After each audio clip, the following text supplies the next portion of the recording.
Hello friends, welcome back to my channel.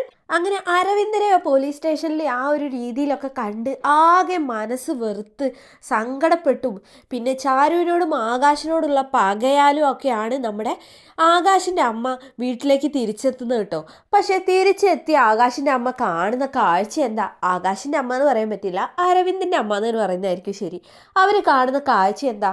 നമ്മുടെ ചാരു ഇതേ വാരി കൊടുക്കുന്നു ആകാശിന് ഭക്ഷണം. ആകാശാണെങ്കിലോ ആസ്വദിച്ച് കഴിക്കുകയും ചെയ്യുന്നുണ്ട്. രണ്ടുപേരും നല്ല റൊമാൻറ്റിക് മൂഡിലാണ്. ഇതൊക്കെ കണ്ടതും നമ്മുടെ അമ്മയ്ക്ക് അങ്ങ് കലി വരുന്നു, പറയേണ്ട കാര്യമില്ലല്ലോ. അല്ലെങ്കിലേ ചാരുവിനെ കൊന്ന് തിന്നാനുള്ള ദേഷ്യമുണ്ട് ഈ അമ്മായിക്ക്. പോരാത്തതിന് ഇപ്പം തൻ്റെ മകനെ, പൊന്നു മകൻ അരവിന്ദനെ ജയിലിലാക്കിയത് ഇവള് കാരണമാണ്. എന്നിട്ട് ഇപ്പം തൻ്റെ ആകാശിൻ്റെ കൂടെ ഇരുന്നിട്ട് അവൾ ഭക്ഷണം വാരി കൊടുത്ത് കളിക്കുന്നു. എൻ്റെ മോനെ ജയിലിൽ ഞാൻ 2 പിടി ചോറ് വാരി കൊടുത്തപ്പോഴേക്കും അവർ സമയം കഴിഞ്ഞെന്ന് പറഞ്ഞ് പുറത്താക്കി. അതൊക്കെ ഇവരുടെ ഈ സ്നേഹവും വാരിക്കൊടുക്കലും ഒക്കെ കണ്ടിട്ട് നമ്മുടെ അമ്മായിക്ക് അങ്ങ് സഹിക്കുന്നില്ല. അതങ്ങ് കലി പൂണ്ട് എടാന്നങ്ങ് വിളിക്കുക കേട്ടോ. അതിൽ ആകാശം ചാരും ഞെട്ടിപ്പോവാണ് കേട്ടോ. ഓ, എൻ്റെ മോനെ പോലീസ് സ്റ്റേഷനിലാക്കിയതിൻ്റെ സന്തോഷത്തിലായിരിക്കും അല്ലേ? നാണം ഉണ്ടോടാ നിനക്ക്?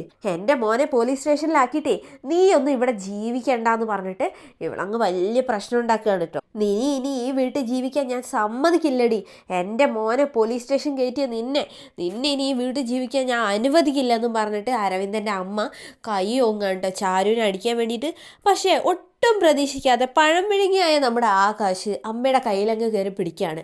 ആദ്യമായിട്ടാണ് അമ്മയോട് ഇങ്ങനെ ഒരു എതിർപ്പ് നമ്മുടെ ആകാശ് കാണിച്ചു കേട്ടോ. കൈ കയറി പിടിച്ചതും നമ്മുടെ അമ്മ ആകെ ഷോക്കായിപ്പോയി. എൻ്റെ മോൻ ആകാശ് തന്നെയോ ഇത് ചെയ്തതെന്നുള്ളൊരു രീതിയിൽ കേട്ടോ. അമ്മേ, ചാരുവിൻ്റെ ദേഹത്തൊരു പോറൽ പോലും ഏൽപ്പിച്ചാലുണ്ടല്ലോ അത് ഈ ആകാശ് ക്ഷമിക്കില്ല എന്ന് പറയാം കേട്ടോ. എന്നിട്ട് അമ്മയുടെ കൈ അങ്ങ് തട്ടി മാറ്റിട്ടോ. അതിൽ മകൻ്റെ മുന്നിൽ തോറ്റുപോയ നീലിൽ നിൽക്കുകയാണ് നമ്മുടെ രമ.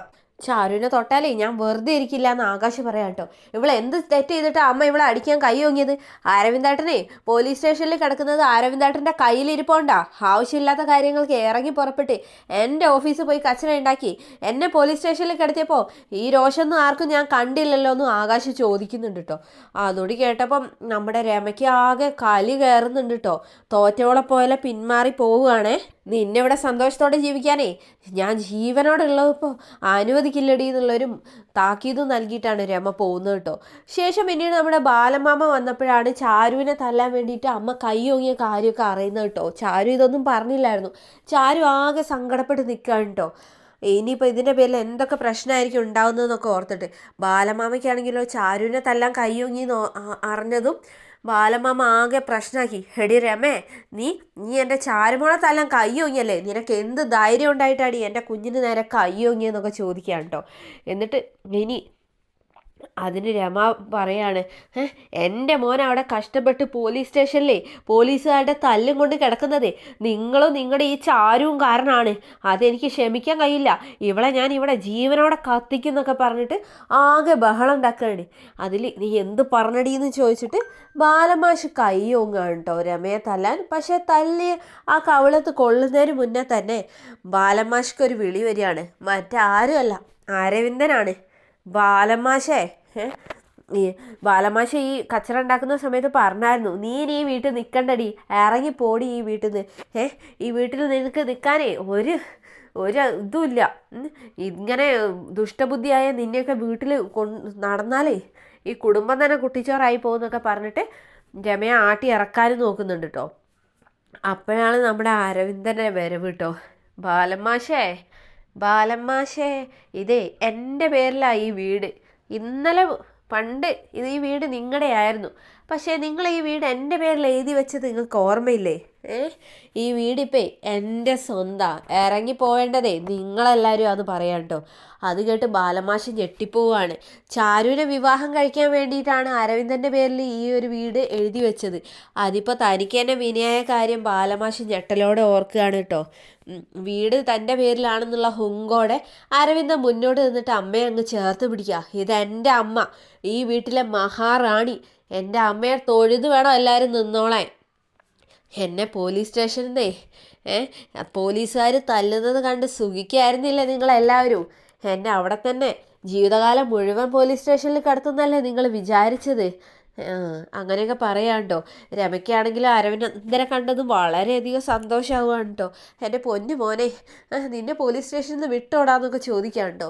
അരവിന്ദനെ സ്റ്റേഷനിൽ നിന്ന് വിട്ടതിൻ്റെ പ്രധാന കാരണം നമ്മുടെ ശ്രേയയാണ് കേട്ടോ. കൊടുത്ത പരാതി ശ്രേയ പിൻവലിപ്പിച്ചു അയാളെ കൊണ്ട്, ആ സ്റ്റാഫിനെ കൊണ്ട്.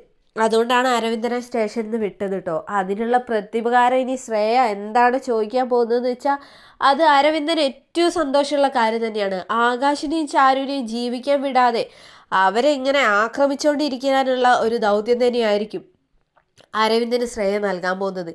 അത് പ്രത്യുപകാരമായിട്ടോ എന്ത് ആയിട്ട് തന്നെയാ, ഒന്നും കൊടുത്തില്ലെങ്കിൽ പോലും അരവിന്ദൻ സന്തോഷത്തോടെ, അല്ലെങ്കിലും അത് തന്നെയാണല്ലോ ഇപ്പോൾ ചെയ്തുകൊണ്ടിരിക്കുന്നതും.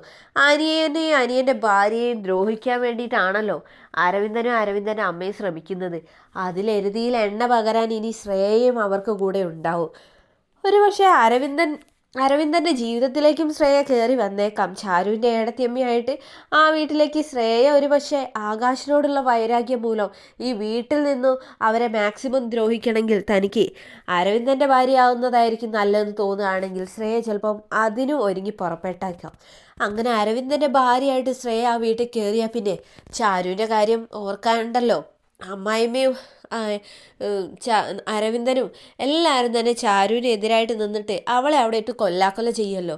അവളെ മാക്സിമം പീഡിപ്പിക്കുക എന്നുള്ളതാണ് ശ്രേയയുടെ ലക്ഷ്യം. അതിനുവേണ്ടി മാത്രം ചിലപ്പോൾ അവൾ ഈ ഒരു അരവിന്ദനെ വിവാഹം കഴിക്കാൻ തയ്യാറായേക്കും. പകയ്ക്ക് വേണ്ടി ഏതറ്റം വരെയും പോകാൻ മടിയില്ലാത്ത ശ്രേയ അടുത്തതായിട്ട് പ്രയോഗിക്കാൻ പോകുന്നത് ഈ ഒരു തന്ത്രം തന്നെയായിരിക്കും. ആകാശിൻ്റെയും ചാരുവിൻ്റെയും ജീവിതം തകർക്കാൻ വേണ്ടിയിട്ട് ശ്രേയ എന്ത് അതിക്രമവും ഏതറ്റം വരെയും പോവും. അതുകൊണ്ട് തന്നെ അരവിന്ദനും ശ്രേയയും തമ്മിലുള്ള വിവാഹമായിരിക്കും അടുത്തതായിട്ട് നടക്കാൻ പോകുന്നത്. അരവിന്ദനെ ഒരു പ്രണയം ഉള്ള രീതിക്ക് ആ ഒരു രീതിയിലായിരിക്കും ശ്രേയ അപ്രോച്ച് ചെയ്യുന്നത്. കാരണം ആകാശും ഈ ഒരു ശ്രേയയും തമ്മിലുള്ള ബന്ധമൊന്നും മറ്റാർക്കും അറിയത്തില്ലല്ലോ. അത് പുറത്ത് വിടാതെയായിരിക്കും അരവിന്ദൻ്റെ ജീവിതത്തിലേക്ക് ശ്രേയ കടന്നു വരുന്നത്. ആകാശിനും ചാരുവിനും ഇതിനെ എതിർക്കാനും കഴിയാത്തൊരവസ്ഥയിലായിരിക്കും. താനും ശ്രേയയും തമ്മിലുള്ള ബന്ധം തുറന്നു പറഞ്ഞാൽ ചാരുവിന് അത് എങ്ങനെ ഉൾക്കൊള്ളും എന്നുള്ള ഒരു പ്രശ്നം കൊണ്ട് തന്നെ ആകാശ് ഈ ഒരു കാര്യം പറയാൻ മടിക്കുകയും ചെയ്യും. ചാരു അങ്ങനെ തന്നെ നിൽക്കും. അതോടുകൂടി നമ്മുടെ ആകാശിൻ്റെയും ചാരുവിൻ്റെയും ജീവിതം വല്ലാത്ത പ്രതിസന്ധിയിലായിരിക്കും എന്നുള്ള കാര്യം ഉറപ്പാണ്. എന്തായാലും ശ്രേയ വിരിക്കുന്ന വലയിൽ അരവിന്ദൻ വീഴുക തന്നെ ചെയ്യും. ശ്രേയയ്ക്ക് ഒന്നാമത് ആകാശിനോട് എന്തോ ഒരു പക ഉണ്ടെന്നുള്ള കാര്യം അരവിന്ദന് മനസ്സിലാവും. അതെന്തോ ഒഫീഷ്യലി എന്തോ വന്ന ഒരു ദേഷ്യത്തിൻ്റെയോ വാശിയോ ആയിരിക്കുന്നതായിരിക്കും അരവിന്ദ് വിചാരിക്കുന്നത്. പക്ഷേ ശ്രേയയും ആകാശും പണ്ട് കാമുകന്മാരായിരുന്നു എന്നറിയാതെയാണ് അരവിന്ദ് ഇവളുടെ വലയിൽ പെടാൻ പോകുന്നതും വിവാഹം വരെ ആ ബന്ധം എത്താൻ പോകുന്നത് കേട്ടോ. എന്തായാലും ചക്കിക്കൊത്ത ചങ്കര എന്ന് പറഞ്ഞ പോലെ ചേരേണ്ടതേ ചേരൂ എന്ന് പറയുന്ന പോലെയാണ്. ഏറ്റവും നല്ല മാച്ച് തന്നെയാണ് അരവിന്ദിനും ശ്രേയയും. എന്തായാലും ചാരു ആകാശം തമ്മിൽ സന്തോഷത്തോടെ തന്നെ ജീവിക്കും. വീണ്ടും അടുത്ത കിടലൻ വീഡിയോയിൽ കാണാം. അതുവരേക്കും thanks for watching my channel.